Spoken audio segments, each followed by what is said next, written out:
Have you ever been forgotten on your birthday? No, I don't mean a missed card or a late phone call. I mean truly forgotten, erased. Because that's what happened to me. 78 years old, one daughter, one birthday. And she dropped me off at a nursing home like I was a sack of laundry she couldn't be bothered to wash anymore. No candles, no cake, not even a goodbye. I sat there in a borrowed wheelchair, staring out the window at a parking lot that emptied just as fast as her promises. And then, a week later, I won the lottery. No, really, the lottery. Every number matched, every single one. I went from invisible to invaluable overnight. And let me tell you, that's when the real story began. Stick around. Because what happened next? It wasn't just about money. It was about revenge, resilience, and the cold, hard truth of what love looks like when it's tested. Hit that subscribe button if you haven't already, because I promise, you won't want to miss how this ends. And while you're here, drop a comment. Tell me where you're watching from. I read every single one. Let's begin. It started with the balloons. Not the bright, cheerful kind that bounce off walls and make children squeal. These were sad little things, half deflated and straining against the plastic stick they were taped to. One said, "Happy Birthday," in fading rainbow letters.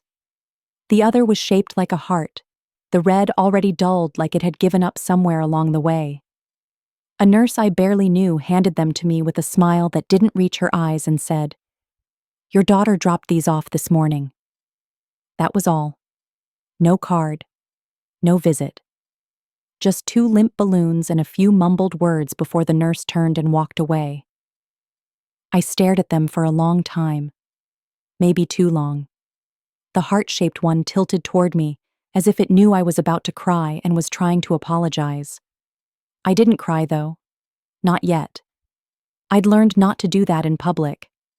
The staff here were nice enough, but nice didn't mean gentle. Nice didn't mean they would stop long enough to notice that something inside me had cracked open like an egg on cold linoleum. I was 78 that day, born in the middle of a thunderstorm in 1947, or so my mother used to say. She swore I came into the world screaming and haven't stopped since.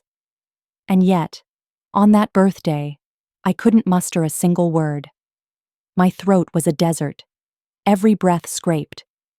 The room they'd given me was a small beige square with a single window that looked out over the back parking lot. Sometimes I watched the other residents get dropped off or picked up. Sometimes they left smiling. Sometimes they didn't leave at all. My daughter, Claire, hadn't even walked me in when she brought me here. Just pulled up, helped me out of the car with a rehearsed gentleness, then handed my bag to the front desk like I was a hotel guest she wasn't planning to check in on. I remember how she wouldn't meet my eyes when I asked if she'd stay for lunch. "I'm so busy, Mom. You know how it is. The kids, work, everything." And then she was gone. The automatic doors closed behind her with a soft whoosh, sealing me into a life I hadn't chosen. At first, I told myself she was just overwhelmed, that she meant well, that this wasn't permanent. But days turned into weeks, and her silence stretched so long it began to feel normal. I had gone from being a mother to being a burden, a situation she had handled. And now, she couldn't even be bothered to bring me a cupcake on my birthday. So I did what I always did when the world felt too heavy. I distracted myself. I pulled out the folded grocery flyer I'd taken from the community room and circled items I didn't need with a pen that barely worked. I hummed to myself, just to prove I still had a voice. I ran my fingers along the frayed edge of my sweater sleeve, pretending it was velvet. That's when I saw it. Tucked in between the coupons and the detergent ads, like an afterthought, was a tiny square that said, "Powerball Jackpot, $82 million. I almost laughed. The absurdity of it. Here I was, in a room that smelled like lemon cleaner and slow decay, clutching a pair of dying balloons, and someone out there had just become a millionaire. Someone lucky. Someone seen. I didn't even realize I'd started whispering the numbers aloud, just reading them off the flyer for no reason at all, until my voice cracked on the last one. Then, almost without thinking, I reached into my nightstand drawer and pulled out the crumpled lottery ticket I had bought a week earlier. It had been a silly thing. One of the staff members, Darren, had offered to pick up a few items from the store, and I jokingly added, "Grab me a winning ticket while you're at it." He had. A single ticket, 5 numbers and 1 Powerball. I stared down at it now, comparing it to the flyer. 17th, 4th, 26th, 31st, 8th, Powerball, 11th. My breath hitched. I looked again, and again. Every number matched. All 6. Matched. I couldn't move. Couldn't even blink. The room tilted gently, like I was sitting in a boat and someone had just shifted their weight. My fingers clenched the paper so hard I heard it crinkle. For a moment, I genuinely thought I was having a stroke. Maybe my mind had finally snapped, and this was how it broke, fabricating joy in the middle of abandonment. I reread the numbers, said them aloud, counted them off on my shaking fingers. One by one, they matched. I had won. Me. The forgotten old woman in room 214 with a daughter who hadn't even called. The one who had been tossed into a home like a pair of shoes that no longer fit. I had won. And nobody knew. Not a soul. I felt the scream clawing its way up my throat, not of fear or joy, but of something ancient, something primal. A sound buried deep inside the heart when it finally beats against a ribcage, not of grief, but of power. The balloons bobbed slightly on their sticks. I looked at them, and for the first time all day, I smiled. Oh, Claire, you really should have stayed for lunch. The room didn't feel so small anymore. It was still beige, still smelled faintly of bleach and old linens, but something had shifted. I sat there for what must have been hours, just staring at the ticket like it was a holy relic. I didn't eat dinner. I didn't answer when the nurse came in to check on me. I barely breathed. My eyes just kept moving over the numbers, again and again, like they might disappear if I looked away. There was a mirror mounted crookedly above the dresser across the room. I caught my reflection in it, my face pale and still, lit only by the orange glow of the hallway light spilling under my door. I looked like a ghost. A haunted woman with a secret that could change everything. And it did feel like a haunting, in a way. The kind that doesn't slam doors or whisper through walls, but instead sits quietly in your chest, thumping just a little too loudly, like your heart doesn't quite trust what it's being told. I didn't sleep that night. Not really. I dozed off at one point, still clutching the ticket, only to jolt awake in a panic, heart racing, convinced someone had taken it. But no. It was still there, slightly damp from my palm, the ink a little smudged but clear enough. Real. Mine. Morning came slowly. The light through the window was cold and gray, casting long shadows across the floor. A tray of breakfast appeared on my table at some point. Lukewarm eggs, a piece of toast that crumbled at the edges, but I didn't touch it. The nurse didn't notice. Why would she? I was one of dozens, maybe hundreds. A bed to be made, a chart to be updated, a pill cup to be handed out at 9 a.m. sharp. Nobody noticed the way I moved slower that morning. Or maybe it wasn't slower, maybe it was more deliberate. There's a difference. The kind that says, I know something you don't. And for the first time in years, I wasn't just surviving another day in someone else's version of my life. I was making a plan. I waited until after lunch, when most of the other residents had shuffled off for their afternoon naps or parked themselves in front of the common room television. That was when the place got quiet, dangerously quiet, like the calm just before a crack of thunder. That's when I found her. Her name was Alexis. She was one of the newer aides, young, with a tired kindness in her eyes and fingers that smelled faintly of lavender lotion. She was always humming under her breath, and I liked her for that. It meant she still had something left inside her that hadn't been drained out by this place. I called her over to my room under the pretense of asking for a blanket.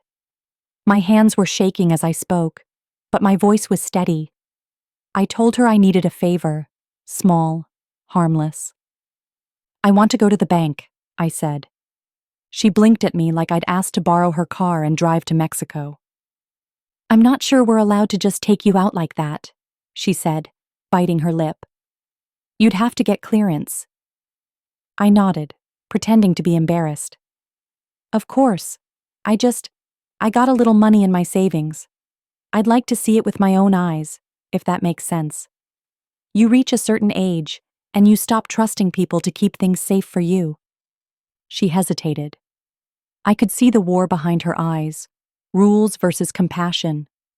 One always eventually won.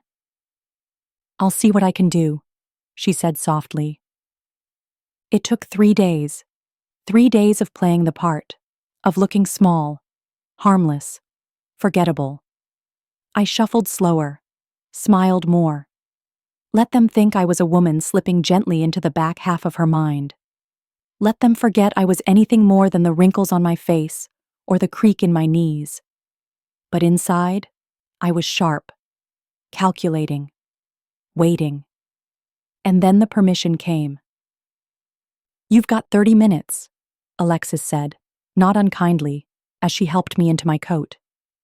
"We have to stay nearby, in case of emergency." Emergency. If only she knew. We took the facility van, a white, dented thing that smelled like hand sanitizer and old coffee. The ride was short, but every turn of the wheel felt like it was carving a path toward something massive. The city outside looked grayer than I remembered. Smaller, maybe. Or maybe I had just been looking at the world from the wrong perspective for too long. The bank loomed ahead, red brick and glass, sterile and shiny. A place I hadn't been in years, and yet the second I stepped inside, it felt like church. Quiet, clean, reverent. I clutched my handbag like a lifeline. A young man greeted us. I asked to speak to the branch manager in a voice that trembled just enough to get attention. Alexis tried to step in, but I gave her a smile that said, "Let me have this, please." She backed off. The manager was a man named Stephen, tall, balding, glasses perched on the end of his nose like they were afraid of his face. I told him I had something important to show him. He led me into a private office, shut the door gently, and sat down. Then I pulled it out. The ticket. Still wrapped in the same zip-top sandwich bag I'd used to store crackers. He stared at it, then stared at me. "Is that?" he began. "It is," I said. He didn't ask how. He didn't ask why. He just stood up, left the room, and returned 10 minutes later with another man. This one wore a tailored suit and didn't bother to shake my hand. He looked at the ticket like it was a nuclear trigger and said the words I had been waiting to hear. "Let's make sure you're protected." And just like that, the game changed. Not in a loud, cinematic way. Not with fireworks or champagne. But in the quiet flick of a pen. The shuffle of paper. The nod from a man who had seen enough rich people to recognize the ones who were about to disappear from sight. I didn't cry. Not then. But that night, back in my beige little room, with those sad balloons still bobbing above my head, I looked out the window at the parking lot and whispered, "You made a mistake, Claire." And for the first time in a long time, I meant it as a promise, not a plea. I didn't tell anyone. Not Alexis. Not the nurse who brought me my pills that night. Not the woman in the room next to mine who hummed Amazing Grace through the walls when she thought no one could hear. The lottery ticket was tucked back into its plastic bag, folded into the lining of my purse like a secret too sacred to speak aloud. I kept it close, even when I slept, if you could call what I did sleeping. There's something about holding on to power when you've spent so long powerless. It doesn't feel like excitement, not at first. It feels like fear, like someone's going to rip it from your hands before you even understand what you're holding. I didn't trust anyone, and that included myself. The call came 2 days later. Stephen's voice was calm, rehearsed. "Mrs. Adams, I've connected with a financial legal advisor who handles cases like yours. Discreetly." He said that word with emphasis. Discreetly, like it was a magic charm. The next day, a man arrived at the nursing home, not through the front door like family visitors do, but through a side entrance. He wore a charcoal suit and thin leather gloves, like he wanted to touch as little of the world as possible. His name was Mr. Leonard Shaw, and he introduced himself with a quiet smile and a folder thicker than the Bible. He didn't ask me how I ended up there. He didn't ask about Claire. "I'm here to help you take your life back," he said instead. And something in me cracked open. We met in the garden courtyard behind the building, a place meant for reflection, but rarely used. The hedges were overgrown, and the fountain didn't work anymore, but the air smelled like lilac and dirt, and for once, I didn't feel like I was being watched. He laid everything out for me: the claim process, the trust fund, the shell corporations, the confidentiality agreements, the steps to make sure my name never touched the evening news, that no one could sniff out a dollar that belonged to me. "Your daughter?" he asked gently. I shook my head. "She'll know nothing." He nodded once. No judgment, just understanding. By the end of the hour, my life was no longer mine.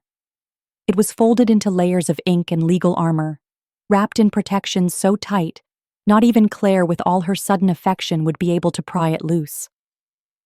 When I returned to my room that afternoon, I felt like a stranger in my own skin. The walls felt closer somehow, the fluorescent lights too bright, like the place knew I didn't belong anymore. I kept waiting for Claire to call, not because I wanted her to, but because it would have made sense. Somehow, some way, I imagined she'd feel the shift. That maybe blood could sense a change in the current, even from miles away. But no call came. The silence stretched. And that night, after dinner, I found myself sitting alone in the common room, watching the other residents nap in their chairs or stare blankly at a rerun of Wheel of Fortune. Mrs. Langley was humming again, her fingers twitching to a song only she could hear. George, who used to work for the city before he forgot his children's names, was trying to feed applesauce to a plastic doll someone had left behind. These people, they were the invisible ones. Discarded. Like I had been. Like I almost stayed.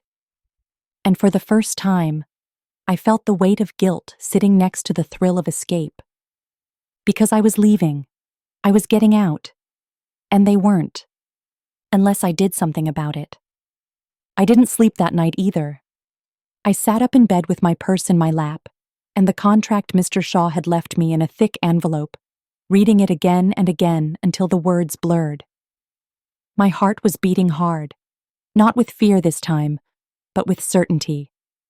I was going to disappear, not into the background, not into the forgotten, into freedom, and I was going to make sure when I did, something, someone, anything, was going to come with me. Because if the world had taught me one thing, it was this: no one is coming to save you. But maybe, if you're lucky enough to win the lottery, you can save yourself. I didn't tell a soul. Not when the papers were finalized. Not when the trust account was funded. Not when the number I'd always been afraid to say out loud, $82 million, appeared in a set of encrypted statements tucked neatly inside my lawyer's briefcase. It felt like holding fire. Dangerous. Alive. Capable of burning everything to ash if I wasn't careful. So I stayed quiet, even as the embers started glowing brighter beneath my skin. The money wasn't real yet. Not in the way that mattered. I was still in the same room, still eating the same tasteless meatloaf off a beige tray, still pretending not to notice when the aides talked about me like I was a set of medical codes instead of a person. Adams, 214, needs help bathing. Can't walk more than 10 steps unassisted. They never said my first name. Evelyn. Like it didn't matter anymore. Like once you hit a certain age, your identity gets boiled down to diagnoses and dietary restrictions. But I remembered. And soon, they'd remember too.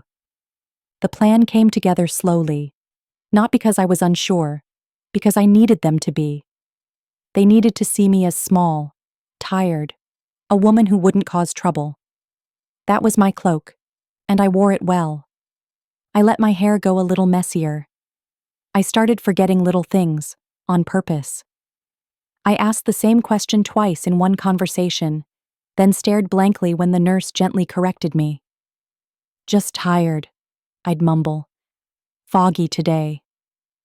They stopped seeing me as a person with secrets. That was exactly what I wanted. The doctor came in with my quarterly assessment a week later.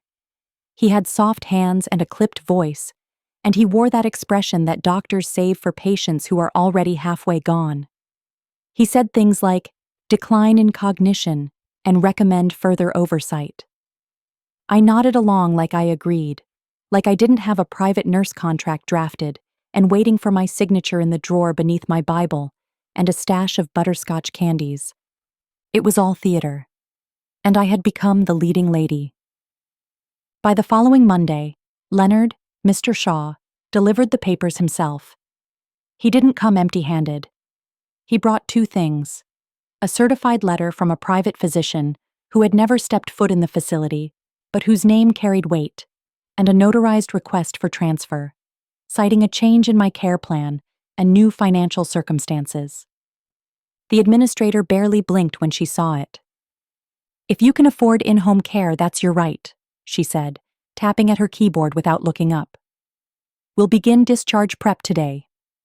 Just like that. No resistance, no exit interview. No one even asked if I had a ride. I wasn't a person to them. I was a bill that had just paid itself and left. That night, I packed my few belongings into a suitcase Alexis found for me. She didn't ask questions, but I caught the way she looked at me when she thought I wasn't paying attention. Like she knew something had shifted. Like maybe, just maybe, I had grown wings. "Where will you go?" she asked quietly as she folded one of my old sweaters, the one with the worn elbows and the tiny embroidered roses near the collar. "Somewhere warmer," I lied. She smiled. "You'll be missed." Another lie, but she meant it kindly. The next morning, the town car pulled up to the back entrance. Not the front. Not the place where families parked their SUVs and carried in trays of sugar cookies to apologize for not visiting sooner.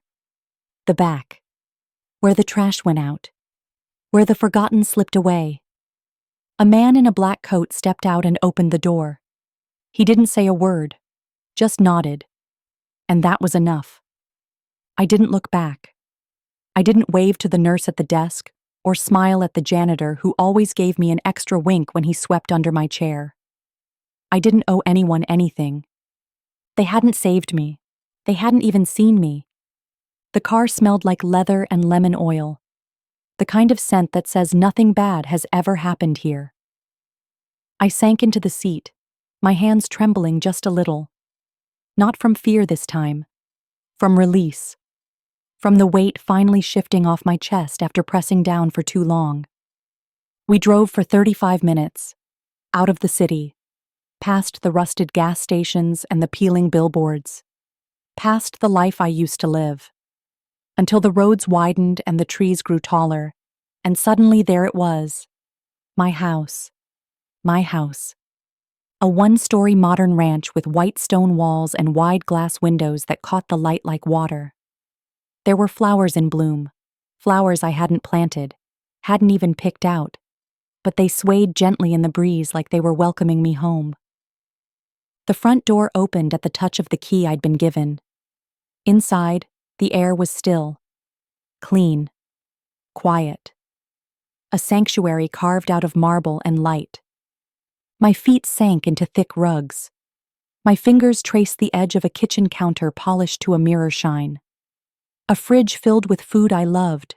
A bedroom with a mattress that didn't squeak when I breathed. A bathroom that smelled like lavender and possibility. Claire had abandoned me on my birthday, handed me over like I was a problem to be filed away. And yet, I could still hear her voice in my head, sugary and practiced, saying things like, "I was just trying to do what was best for you, Mom." She would find out eventually. Someone always does. And when she did, I needed to be ready. So I made a list. A real one. Not just in my head. Pen to paper. The first item read, "Don't let her back in." The second, "Help the ones who can't leave." Because as free as I was, I couldn't stop thinking about the others. The woman across the hall who had painted birds on her ceiling with fingernail polish. The man who talked to his dead wife every night before bed. The aides who tried, really tried, but were too overworked to offer anything more than efficiency. They were still there, still trapped, still waiting. And I couldn't forget them. Not now. Not when I had the power to do something no one had ever done for me. Save them. I started with a list of names. Not all of them. I didn't know everyone. Some had been wheeled in after I arrived. Some had passed away before I ever got the chance to speak to them. But there were a few whose faces I couldn't forget, whose stories had stitched themselves into the fabric of my memory. Mary, who once ran an art studio, but now spent her days staring at blank walls, muttering, "If I only had my brushes." Gerald, who had played jazz trumpet for 30 years, and now couldn't even get through a single night without crying. Anita, who hadn't had a visitor in over a decade, and still waited every Sunday by the front doors in her best floral dress. I remembered them. I remembered all of it. And I couldn't just walk away like it hadn't happened. So I made calls, quiet ones. Nothing that would draw attention. I asked Leonard to help me set up something anonymous. He didn't ask why. He simply said, "Yes, ma'am," and got to work. I didn't want my name attached to it. Not yet. Maybe not ever. I wasn't doing this for credit. I was doing it because I had looked into the mirror too many times and seen someone who had nearly been erased. And I knew there were too many others who wouldn't be as lucky. The first delivery went to Sunny Hill, my old nursing home. It wasn't much. A few packages. New sets of watercolor paints, canvases, a shipment of sketchbooks and high-quality pencils. All delivered with no sender information, no ribbon, no instructions.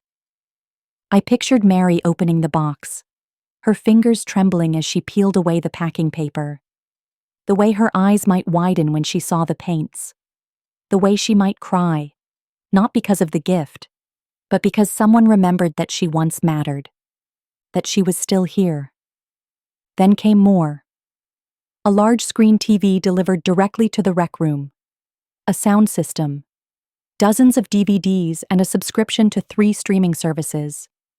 A young nurse I had liked, Tasha, I think her name was, posted a photo on Facebook of the new setup with the caption, "Christmas came early.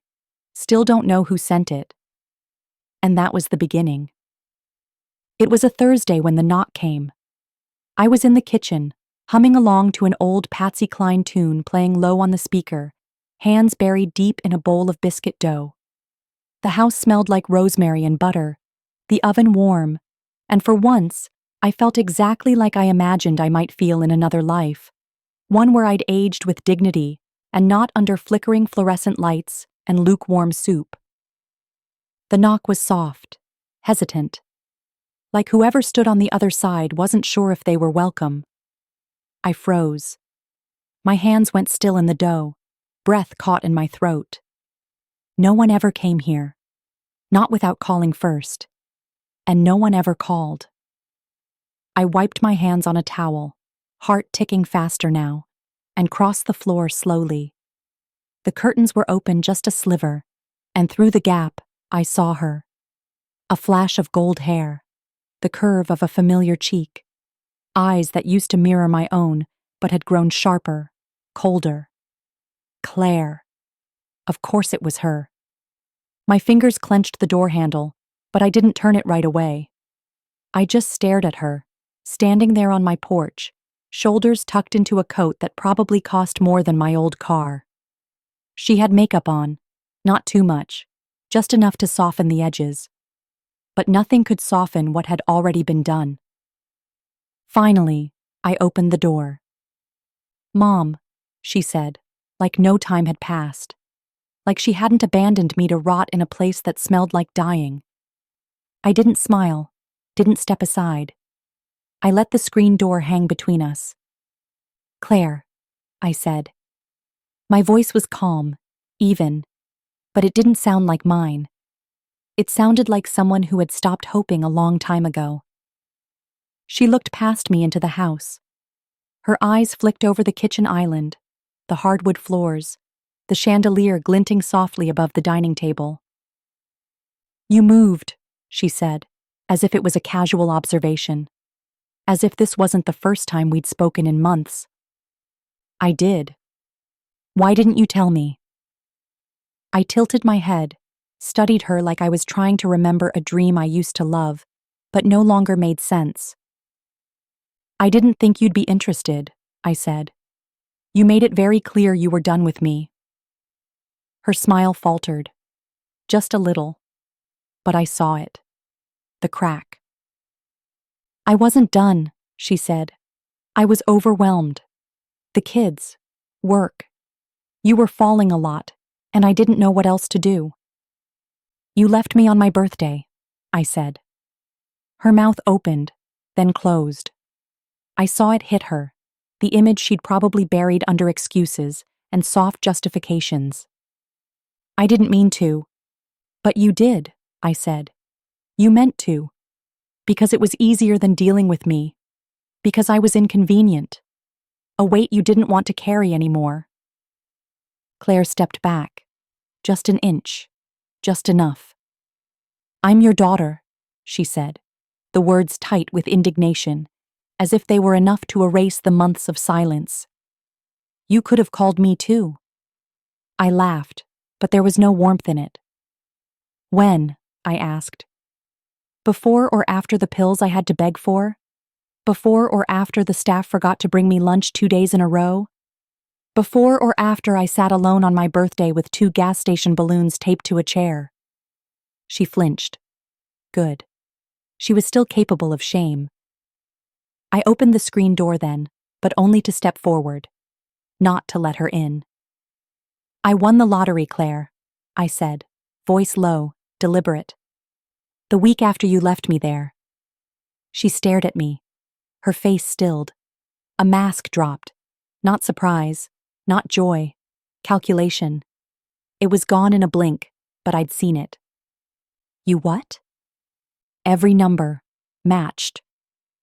I smiled then, but it was the kind of smile that let a person know the gates were closed. "And I didn't call you. Not when I filed the claim. Not when I hired the lawyers. Not when I bought this house." She swallowed hard. Her eyes darted past me again, greedy now.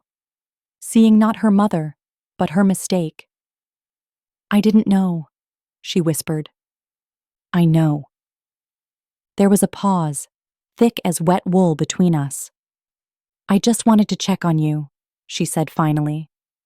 "No," I said, stepping back toward the threshold. "You wanted to check on what I had." Her face turned red then, the truth slicing into whatever story she had rehearsed in the car. "I loved you," she said. "I still do." I nodded slowly. "And when I was at my lowest, you showed me exactly what that love looked like." Her lips parted, but I'd already made my decision. I stepped back inside. "I'm not angry, Claire," I said, softening. "I just see you clearly now." She stood there, helpless. I didn't slam the door. I closed it gently, because that kind of silence hurts more. The phone started ringing the next morning. Not just once, over and over, every few hours like clockwork. Sometimes she left messages, sometimes she didn't. I didn't pick up. I let the machine catch her voice and trap it like a ghost between plastic and wires. "Hi, Mom. Just wondering if you're okay. I'd love to come by again. Talk more. No pressure." "Hey, I brought over some soup and left it at the door. It's homemade, just like you used to make." "I miss you." That last one came at 2:13 a.m. Her voice was hoarse, like she'd been crying, or pretending to. I sat in the dark of my living room listening to it play, wrapped in an old quilt and sipping cold tea I hadn't meant to let go cold. I wanted to feel something. Guilt, satisfaction, relief. But all I felt was tired. There's a strange hollowness that comes after you get what you thought you wanted. Not the money. I wasn't talking about that. I meant the moment, the confrontation, the silence after the door closes. You imagine it will roar with power, maybe victory. But it doesn't. It just settles over you like dust. You sit inside it and wonder why it still feels like grieving. I hadn't stopped loving Claire. That was the part no one ever warns you about. That even after they abandon you, even after they choose convenience over care, you don't get to flip a switch and forget the way their laugh sounded at 13. You don't unremember the late nights holding their fevered body, or the way their tiny hand used to reach for yours in a parking lot without thinking. You don't get to unlove your child. But you can choose not to let that love destroy you. Then, one morning, the sun just barely peeking over the hills, I stood on my porch and watched a sleek white car pull into my driveway. She stepped out slowly, holding a paper bag and a wary kind of hope that made my stomach twist. "I brought groceries," she called, lifting the bag like a peace offering. "Just some fruit, bread, the jam you like." I didn't move. I thought maybe we could talk. She looked older somehow, or maybe I was finally seeing her clearly. Not as the little girl I raised, not as the woman I once tried so hard to understand, but as a stranger with a familiar face and a very specific kind of hunger in her eyes. I opened the door, just enough to let the wind slip past us both. She stepped inside like she'd been holding her breath for months. She placed the bag on the counter carefully, her eyes scanning the space. The expensive wood, the soft light, the silence. "This is beautiful," she whispered. I said nothing. She took a seat at the kitchen table, fidgeted with the edge of her sweater, looked up at me like she wanted permission to speak. "I messed up," she said finally. "I know I did. I didn't know how to handle everything, and I thought the home would be best. I was scared." I leaned against the counter, arms folded. The silence in the room felt like glass, delicate. One wrong word would shatter everything. "I didn't know you were so unhappy there," she added, softer now. That made me laugh. A short, bitter sound that echoed louder than I meant it to. "You didn't know because you didn't ask." She looked down. A long pause stretched between us. "I want to fix it," she said. That was when I stepped closer, my voice low, controlled. "You don't get to fix what you refuse to see." Her face crumpled just slightly, but she didn't cry. "I want to try," she said. I studied her then. The lines on her face, the tension in her shoulders, the way her hands trembled when she reached for the coffee mug on the table, like it might anchor her to the moment. And for the first time, I wondered, not if she cared, but if she was capable of doing it for anyone besides herself. I didn't answer right away. I just turned to the window, looked out at the bright, sharp day rising over the hills, and whispered, "I guess we'll see." She started coming by more often after that. Not every day, but enough. Once a week at first, then twice. A little lunch here, a few groceries there. She never stayed too long, always with a reason to leave. A meeting, a dentist appointment, the kids needing her at home. But the visits were warm, polished, practiced, like a woman rehearsing kindness in front of a mirror, trying to remember how it used to feel. And for a while, I let her. I let her bring the soup, fold my towels, carry in potted plants I never asked for. She cleaned the windows one morning without me asking, talked about getting me a gardener, offered to help with bills, not knowing the mortgage was long since paid in cash, the utilities set up through trusts she'd never untangle. She was careful not to mention the lottery, not directly, but her eyes gave her away, always flicking toward the corners of the house, cataloging the details. The Italian stovetop, the new rugs, the faint scent of money woven into the air like cedar and lavender. She didn't ask how I afforded it, not at first, but questions hung between us like dust motes, visible only when the light hit just right. And I, in turn, played my role. The recovering mother. Gracious, if a bit wary. I thanked her for the flowers, smiled when she remembered my favorite tea, laughed at her jokes, even when they fell flat. I let her believe that maybe, just maybe, I was softening. But I wasn't. I was watching, waiting. The truth about trust is, once it's broken, it never quite heals the same way. You can patch it, stitch it, paint over the cracks, but the foundation will always remember the fracture. And I remembered. I remembered everything. I remembered her walking out the door without looking back.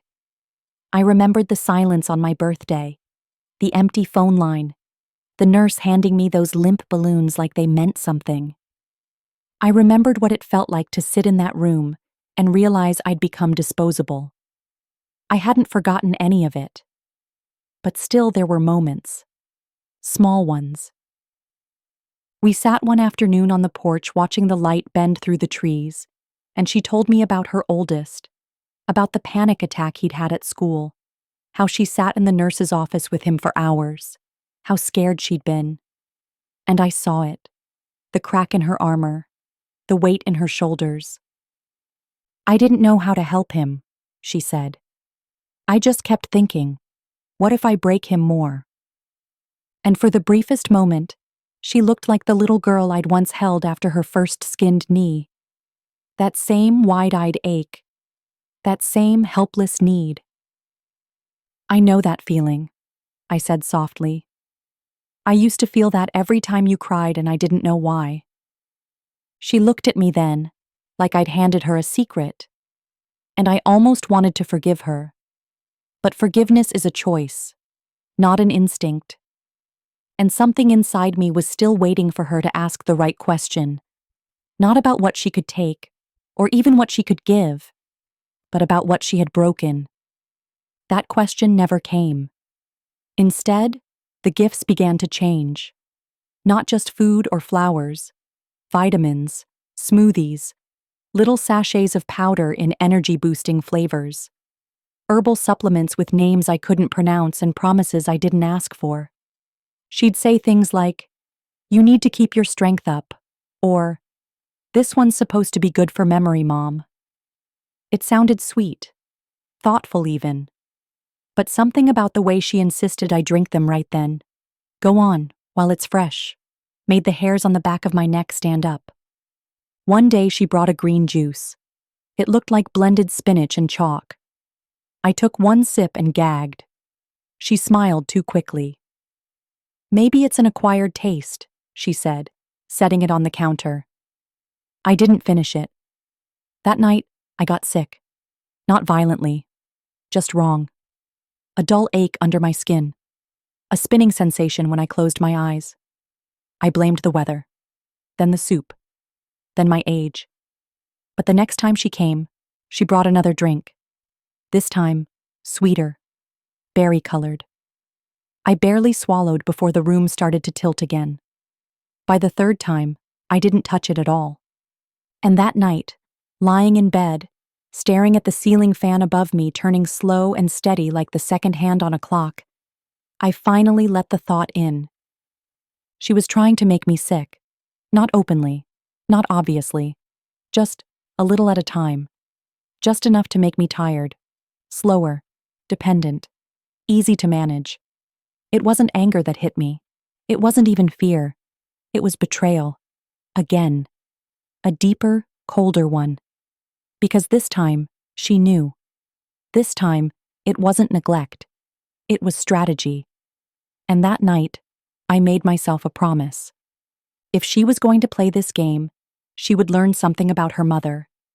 You don't corner a woman who has already learned how to claw her way out of silence. You don't poison someone who's already tasted death and come back with fire in her bones. And you don't ever underestimate a mother who's finally done pretending not to see. I started pretending to drink the smoothies. That was the first step. Not to confront her, not to accuse, just pretend. A sip, a smile, a quiet, "Thank you, sweetheart."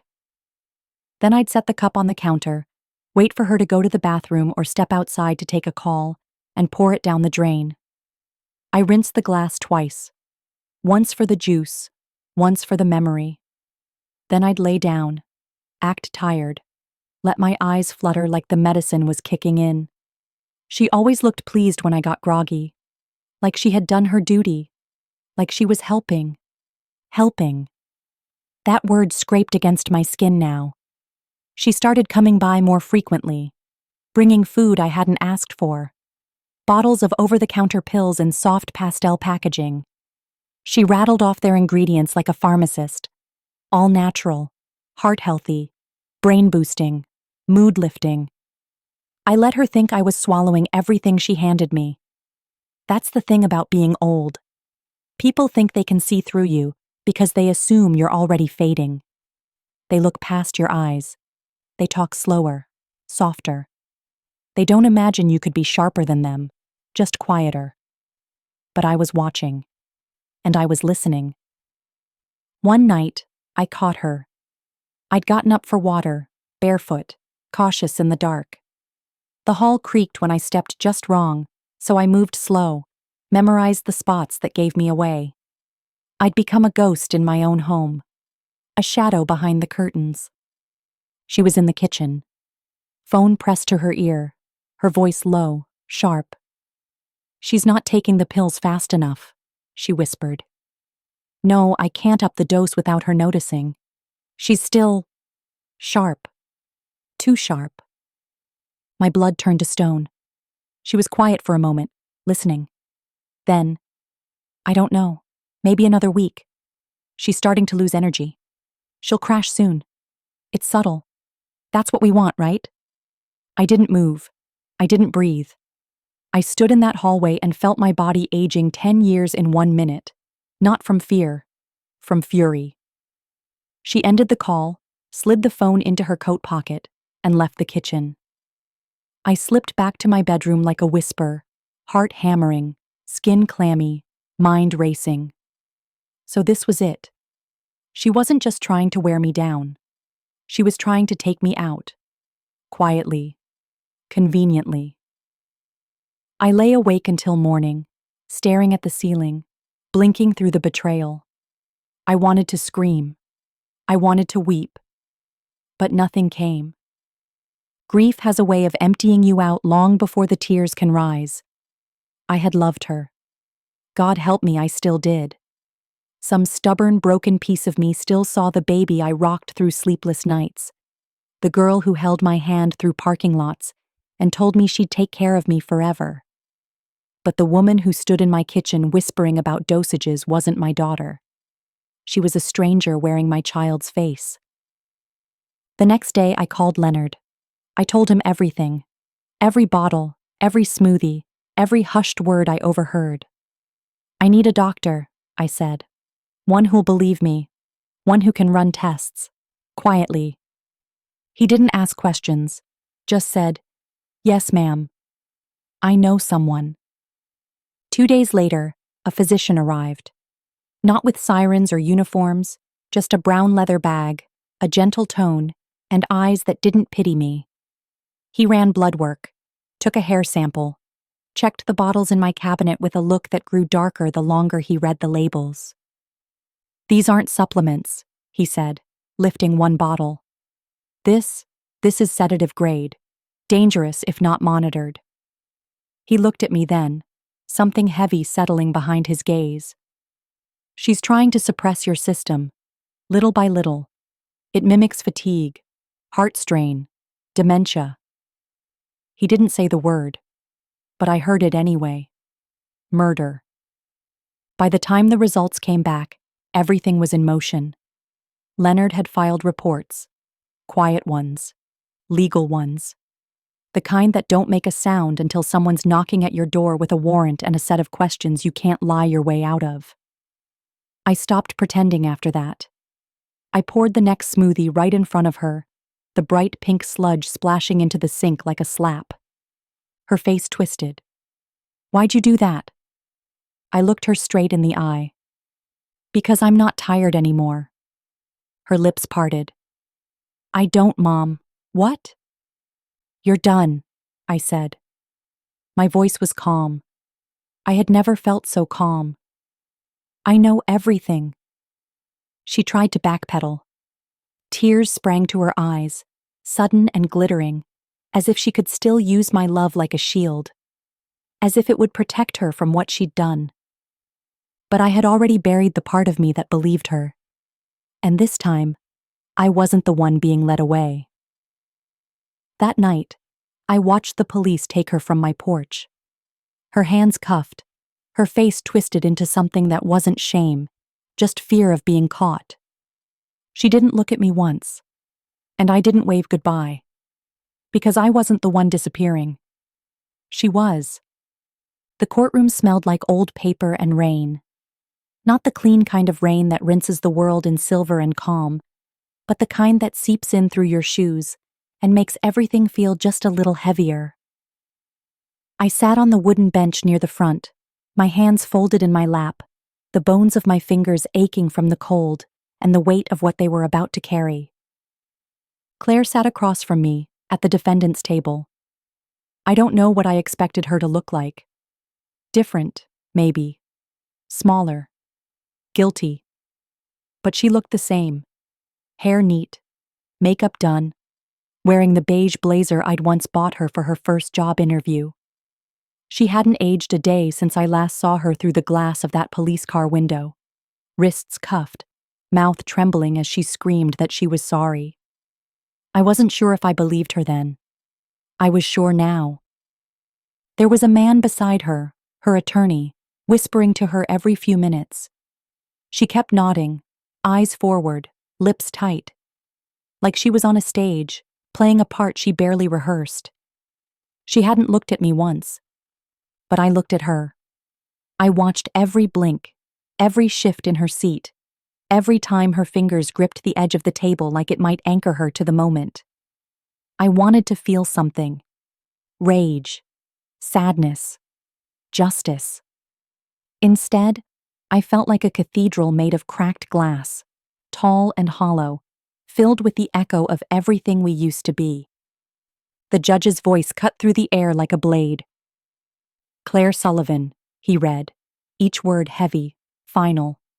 "You are being charged with attempted homicide, elder abuse, criminal conspiracy, and fraud."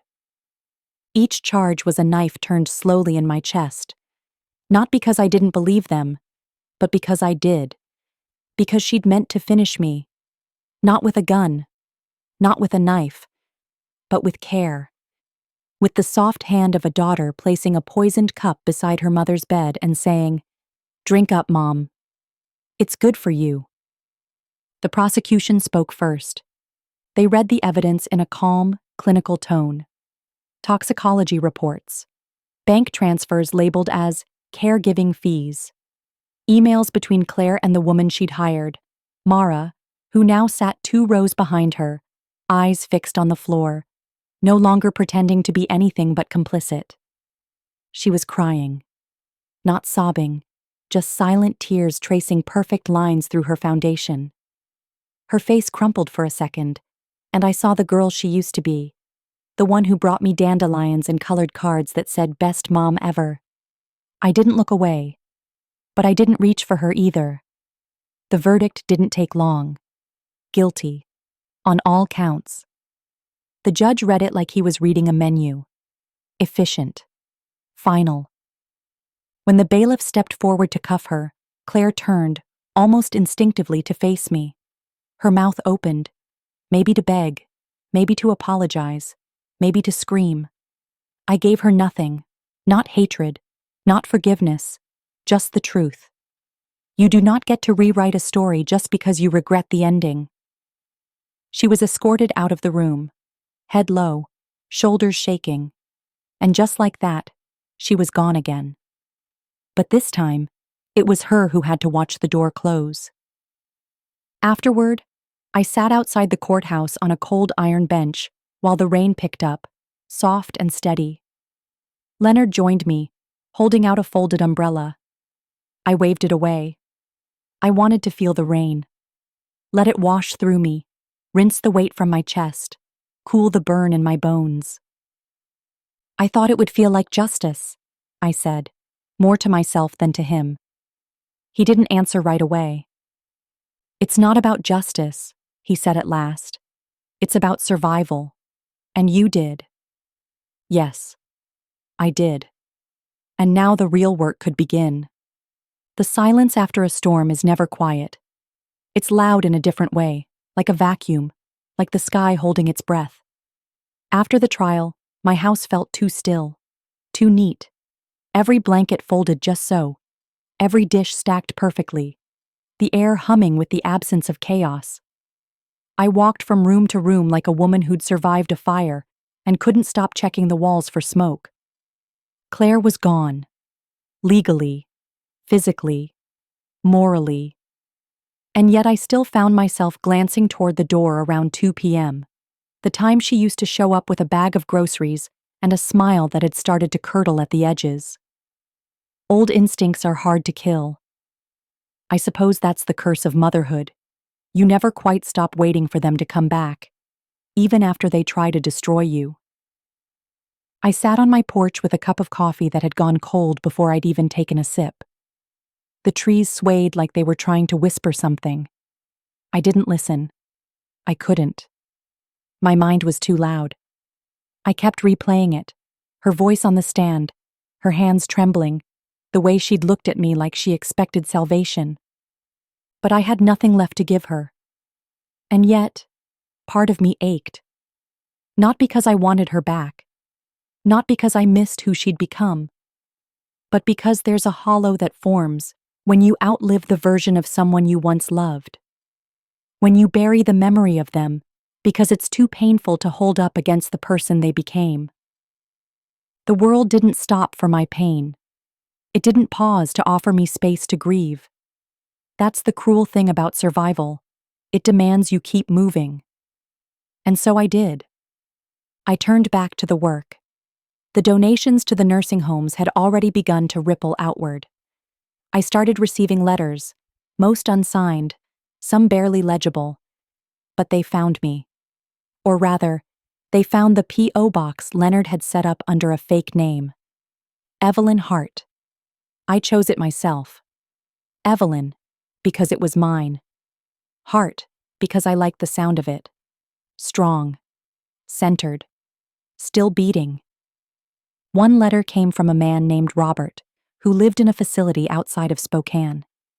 He wrote in all capital letters with a shaky hand, "Whoever you are, you gave me a chance to play music again.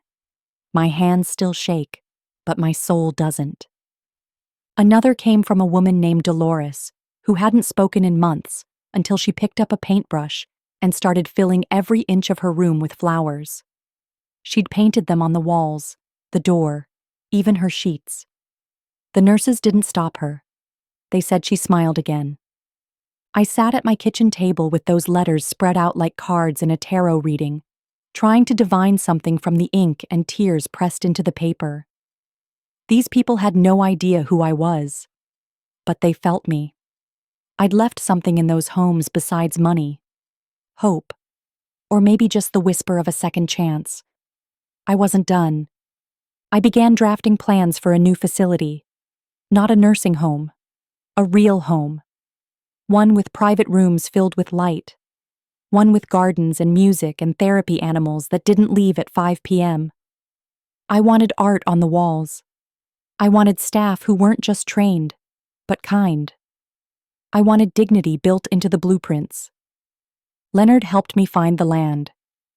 We signed the papers in a lawyer's office that overlooked the river. The view stretched wide and clean, like a future finally unfolding. I named the place Stillwater House, because water remembers, and so do we. People started to talk, quietly, in online forums, in whispers across town. The story of the woman who disappeared from a nursing home, then reappeared as a ghost in the form of generosity. Some speculated I had a benefactor. Others said I was a retired heiress. No one guessed the truth. No one ever does. One afternoon, I visited Sunny Hill. Not for long, just enough. I didn't announce myself.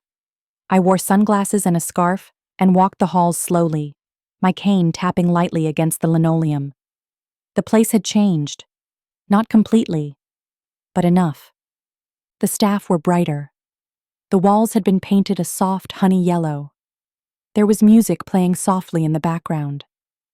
I passed the rec room and saw Mary, still there, still painting, her canvas covered in wild brushstrokes of color. She didn't recognize me, but she didn't have to. She was laughing. That was enough. I left without saying a word, just stepped into the sunlight, lifted my face toward it, and let the warmth settle deep in my bones. There's a kind of healing that doesn't come with closure, that doesn't come from apologies or verdicts, or watching someone you once loved be led away in chains.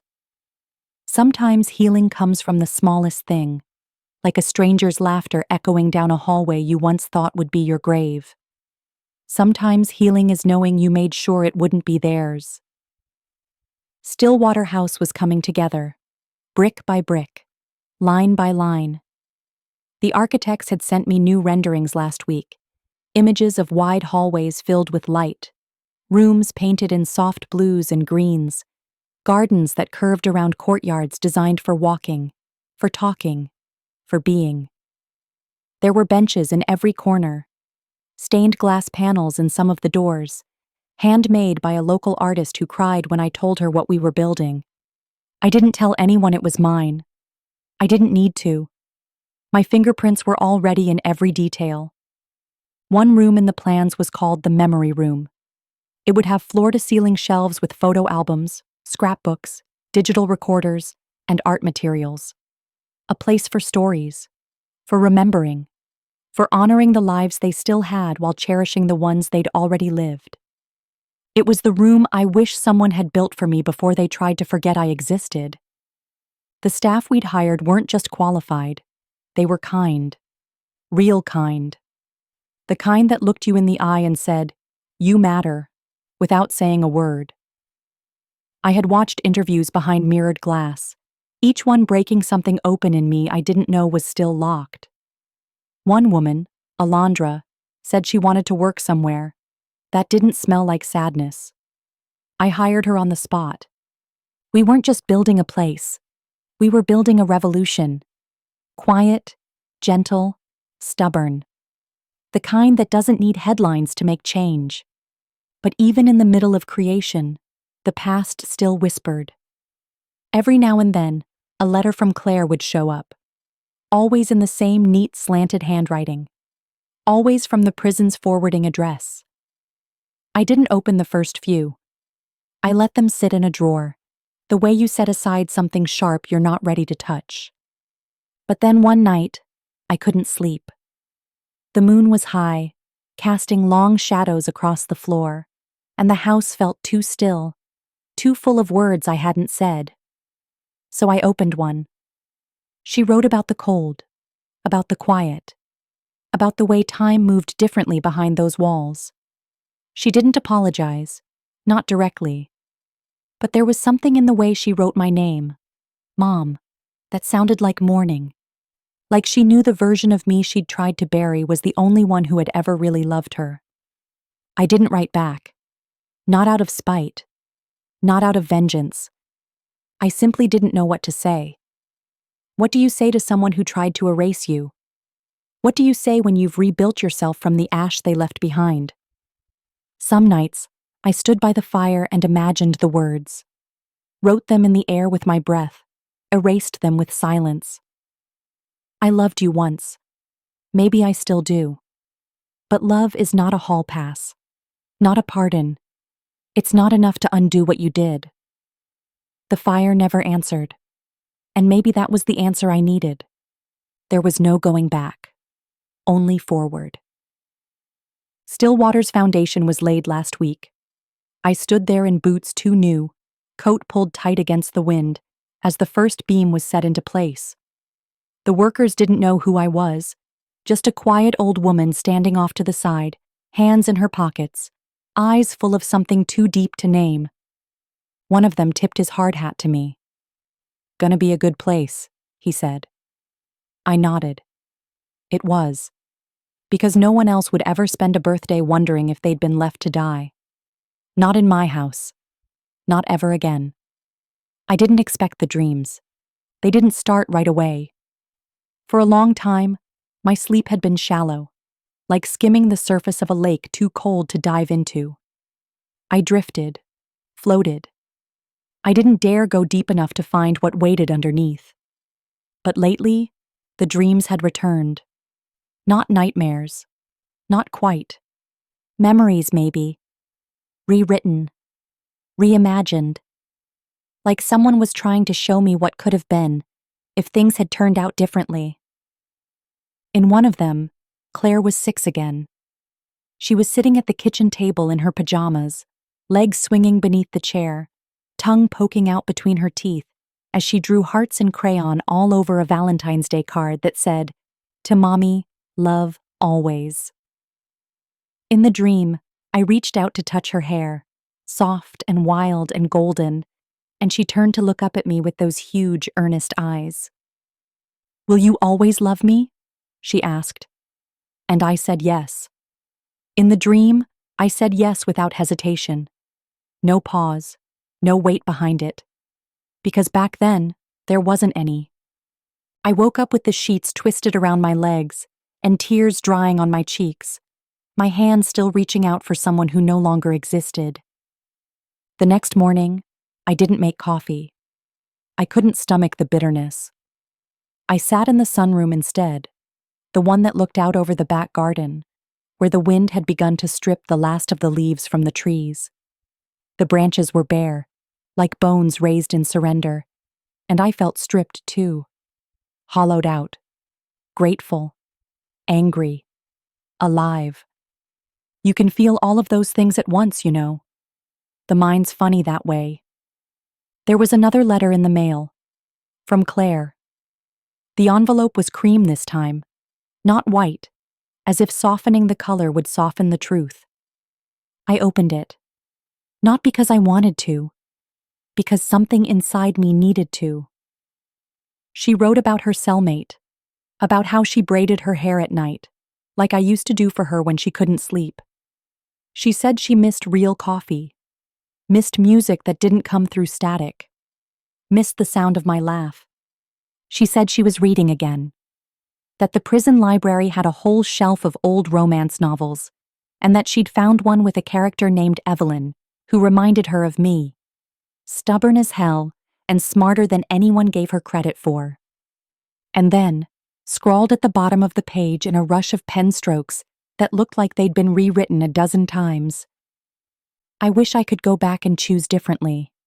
I wish I hadn't been so afraid of what you saw in me. There it was.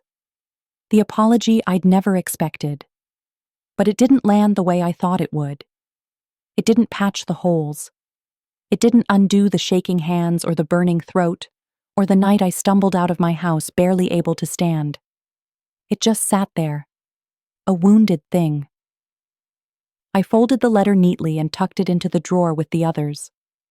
I wasn't ready to respond. Maybe I never would be. But I kept the letter because it was a piece of her that felt real. Not manipulative. Not rehearsed. Just human. Stillwater was nearly done. The walls were painted. The floors gleamed. The kitchen smelled like something good was always about to happen. The staff were already moving in, preparing for the first wave of residents. We'd decided not to call them patients. They weren't sick. They weren't burdens. They were people. People with stories that had been muted. People who deserved more than a quiet end behind locked doors and forgotten birthdays. I walked the halls alone one night, long after the workers had gone. The lights were soft.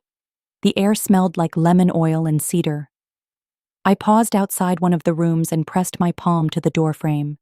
It felt warm, solid, real. And suddenly, I wished I could have brought Harold here. He would have loved the garden. He would have sat with the residents and played dominoes and made them laugh with that slow, crooked smile of his. He would have understood what this place meant, what it cost to build it. Not just the money, but the pieces of myself I'd had to carve away to find the steel beneath. I stood there for a long time, letting the quiet seep into me like a balm. And for the first time in years, I let myself imagine the future. Not just mine, ours. I didn't need redemption. I didn't even need peace. But I needed this place. Because I knew what it meant to be forgotten. And I was going to make damn sure no one else ever felt that way again. It started with the weather. The first leaves fell in quiet spirals across my lawn, covering the grass in a soft patchwork of reds and golds. The air turned sharp. Not cruel. Not yet. Just expectant. The kind of cold that whispers, "Get ready." The trees always know before we do. I sat on the porch wrapped in a heavy wool blanket, my favorite mug warm in my hands, and watched the wind chase itself in circles through the yard. I should have felt proud. I should have felt triumphant. Stillwater House was finished. My name was on the deed. Well, Evelyn Hart's name. The woman I became when Evelyn Sullivan had to disappear.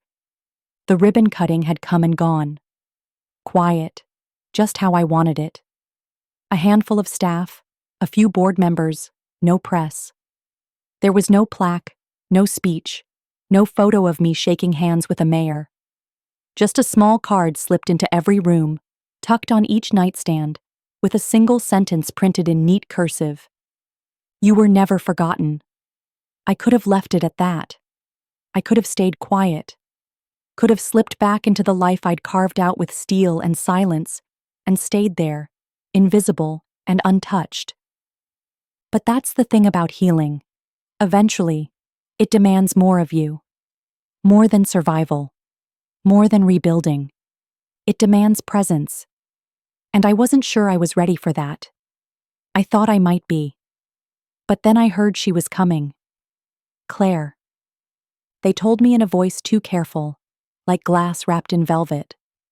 The prison was running a rehabilitation program for inmates nearing release, non-violent offenders who'd shown good behavior, taken classes, completed therapy. They were assigning community placements. The director of the program had reached out to Stillwater, unaware of the story beneath our foundation, unaware of who I was. They asked if we'd consider accepting her. I said yes.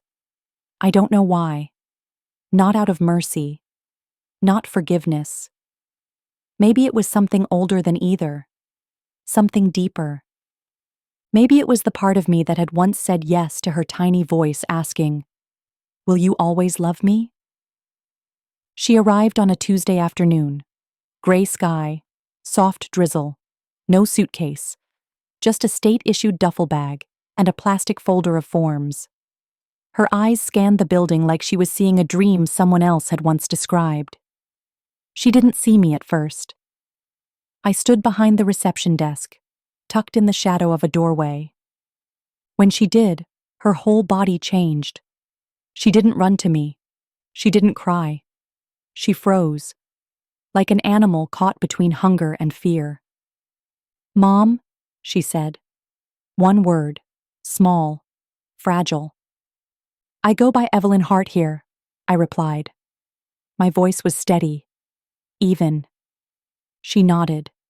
Her hands gripped the strap of her bag like it was the only thing keeping her tethered to the ground. "I didn't know." "I'm sure you didn't." She swallowed hard. Her throat worked around something she wasn't ready to say. "I'm not here for special treatment," she said. "I'll work. I'll do what's asked of me." "That's good," I said. She waited, like she expected more. A smile, a crack, a kindness. But I had none left to offer. Not yet. I watched her walk down the hall, escorted by one of the aides. Her shoulders hunched, her steps cautious, like every inch of this place might collapse beneath her weight. I stood in that lobby long after she disappeared around the corner. The next few days passed slowly. Claire worked in the kitchen, washing dishes, cleaning trays. She kept her head down, never asked for anything. She didn't seek me out. But I saw her. I saw the way her hands trembled when she was tired. I saw the dark circles that never quite left her eyes. I saw the way she flinched when someone raised their voice too quickly. She was broken. Not in the way I'd been. In the way people become when they realize they've broken themselves. One night, I found her sitting in the courtyard, alone, wrapped in a thin coat that wasn't warm enough for the wind. She was staring at the stars like they might blink out if she blinked first. I sat beside her without a word. We didn't speak for a long time. Then, softly, she said, "I thought if I made you weak, I could protect you from leaving." I turned to her. "Instead, you made me strong." She looked at me then. Really looked. Her eyes were the same as they'd always been. Just dimmer. Like hope had packed its bags and left a forwarding address. "I don't expect you to forgive me," she whispered. "I haven't," I said. "Not yet." She nodded, like she already knew. But I stayed, and she cried, and neither of us got up. Because sometimes love doesn't come back clean, but if it finds its way home at all, that's enough. Claire didn't ask to come inside my house. Even after 2 weeks of working in Stillwater's kitchen, scrubbing pans, sorting pantry donations, moving with quiet focus like every movement was a prayer, she never lingered near my door. She knew which cottage on the grounds was mine. Everyone did. The others had rooms. I had space. A home. A place that smelled like lavender and old wood, and mornings that didn't ache. But she kept her distance. Sometimes I watched her from the porch, mug in hand, breath curling in the crisp autumn air. I watched the way she lowered her head when she passed other staff. The way her steps never rushed, never hesitated. Like she was trying to learn how to be small enough to disappear, but steady enough to be useful. Once, I caught her helping Mr. Fletcher, an 81-year-old man with Parkinson's, tie his shoes. She didn't know I was watching. She wasn't smiling. She wasn't even speaking. Just kneeling on the tile beside him, gently lifting each foot like it was made of glass. That image stayed with me. So when she knocked on my door one Sunday morning, I didn't flinch. I opened it. She was holding a brown paper bag. "I made cinnamon rolls," she said. "Used your recipe." I looked at her for a long time before I stepped back and nodded toward the kitchen. She didn't say anything when she entered. Just took off her shoes, set the bag on the counter, and pulled out a small container. I watched her hands, nervous, but clean. She'd washed them recently. Her fingernails were short, no polish. "I remembered the ratios," she said as she unwrapped the container. "Brown sugar to butter, the pinch of nutmeg." I didn't respond. I just made coffee, poured 2 cups, set hers in front of her without asking how she liked it. She took it without complaint. We sat in silence at the table, cinnamon rising warm in the air between us. It should have been awkward. It wasn't. Grief had already carved all the sharp edges off us. What remained was smoother, softer, sadder. "I didn't know how to ask you to let me back in," she said quietly. "So you didn't." She nodded. "I was afraid you'd say no." "I might have." Her eyes flicked up. "Still might?" I didn't answer. The rolls were good. Software sweet. A little overbaked, but honest. The kind of mistake you make when your hands are shaking because your heart is trying too hard. She took a slow sip of coffee, winced. Still too strong. I smiled despite myself.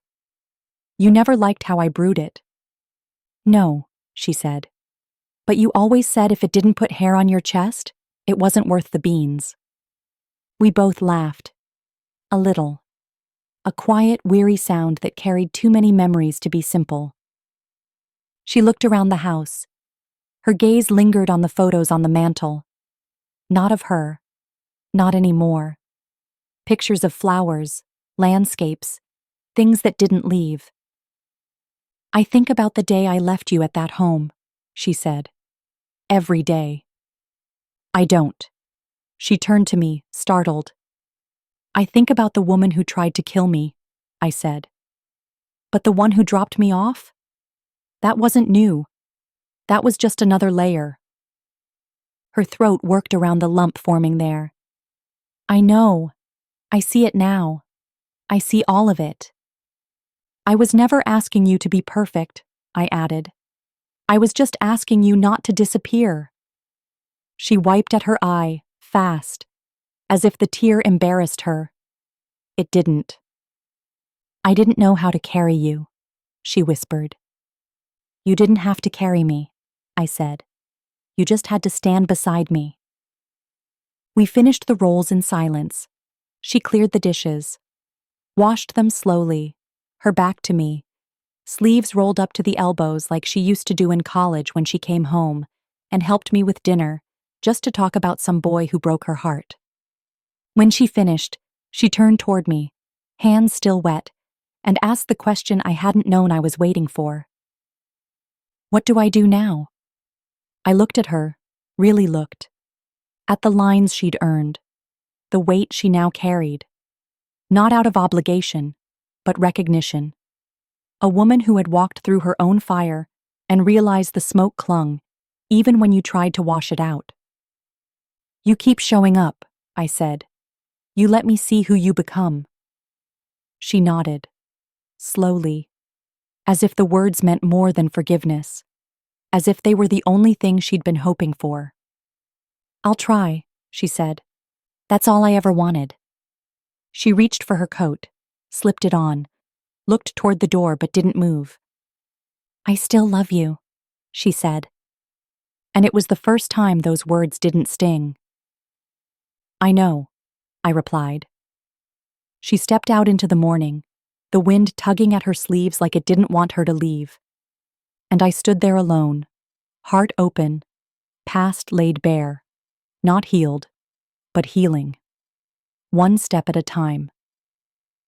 The snow came early that year. It didn't arrive with fanfare, just a quiet hush that blanketed the sky, soft and colorless. By morning, the world outside my cottage looked like someone had hit pause on time. Every branch was coated in white. The paths between the buildings at Stillwater had vanished beneath a perfect dusting, and the only footprints visible were small ones, maybe from a fox, or a cat that didn't belong to anyone, but liked to linger. I sat by the window wrapped in my thickest shawl, watching the flakes drift lazily toward the earth like they had nowhere better to be. It felt holy, almost. Clean. Like maybe the past had finally been buried deep enough under all that snow to stop scratching at the door. Claire came by just before noon. She didn't knock anymore. She waited on the porch until I noticed her. No expectation, No pressure. Just presence. She was holding 2 mugs of cocoa. Real cocoa. I could smell the cinnamon from where I stood. "I thought we could walk," she said. "Not much to see out there," I replied, eyeing the thick snow piled across the path. She shrugged. "We don't have to see anything. We just have to be in it." I didn't say yes, but I reached for my coat. We walked in silence, boots crunching in fresh powder, the air sharp with cold and quiet. Still water was beautiful in the snow, the kind of beautiful that made your chest ache if you looked at it too long. The garden beds lay sleeping under white sheets, and wind chimes tinkled faintly from the eaves of the main building. Somewhere inside, I could hear someone playing the piano, slow, soft notes that drifted into the cold, like they had been waiting all winter to be played. Claire walked beside me, her gloved hands shoved deep into her pockets. I could tell she wanted to say something, but she didn't rush. She let the silence do the work first. That was new. We ended up near the old oak tree in the far corner of the grounds. It stood alone, ancient and wide, branches heavy with snow. There was a bench there. I sat, brushing off the powder, my knees groaning from the cold. Claire stood a moment longer, staring at the tree like it had something to say. "Did I ruin everything?" she asked. Her voice was so small, it nearly got swallowed by the wind. I turned to her. "You mean between us?" She nodded. I took a breath. "You didn't ruin it," I said. "You cracked it. You nearly buried it. But ruin? No. That takes finality. And we're still here." She sat down beside me. "I want to earn my way back," she whispered. "But I don't even know what that looks like." I looked at her, not with softness, not yet, but with clarity. "It looks like this," I said. "Showing up, owning what happened, not hiding from it, and doing the work anyway." She nodded, eyes on the horizon. The wind blew harder, and she scooted a little closer. Not touching, just near. "It's strange," she said. "When I was little, I used to think of you as unbreakable, like nothing could get through you." "I used to think that too," I said. "Until I broke." "I'm sorry," she whispered. The words fell between us like snowflakes, light, fragile, melting the second they landed. But still, they landed. I closed my eyes, let the wind kiss my cheeks, sharp and clean. Me too. We sat like that for a while. 2 women with too much history and just enough courage. A mother who had been betrayed. A daughter who had finally stopped running. The snow fell. The sky stayed silent. And somehow, it was enough. For now. If you had told me a year ago that I'd be here, alive, awake, sitting in a warm home built from ashes, I wouldn't have believed you. I would have laughed, maybe, or cried, or turned my face away because sometimes the pain of hoping hurts more than the ache of giving up. Back then, I thought survival meant staying still, staying quiet, staying out of the way so the world wouldn't notice me fading. But now I know better. Survival isn't silence, it's voice. It's standing up, even when your legs shake. It's looking the ones who tried to erase you in the eye and saying, "I'm still here." And I am. I wake up most mornings with a little less fear and a little more light. I drink my coffee too strong and let the radio play songs that make me remember. Sometimes I even smile at the sound of my own breath. Claire and I, we're not what we were. But something is growing in that space between what we lost and what we've chosen to rebuild. Something delicate. Something honest. Stillwater stands. The wind moves through its halls now, not like a thief, but like an old friend. The residents laugh, they sing, they paint, and they live. Not just exist, live. I'm not looking for perfect endings anymore. Just honest ones. Ones I can wake up inside of. Ones that let me breathe. So if you're out there, if you've ever been discarded, overlooked, pushed aside, let me be the one to tell you something no one told me in time. You are not done. You are not broken beyond repair. You are not too late. Sometimes the fire comes not to burn you down, but to clear the ground beneath your feet so you can build again. This time, stronger. This time, without permission. This time, on your own terms. Thanks for listening. And if you're still here, if you're still breathing, still standing, still waking up to the ache of it all, then I've got news for you. You made it. That's what survival looks like. Grateful you were here. If this felt real to you, type "me too" in the comments. Click on the left for more stories that speak the truth, and subscribe to stay close. There's power in your voice.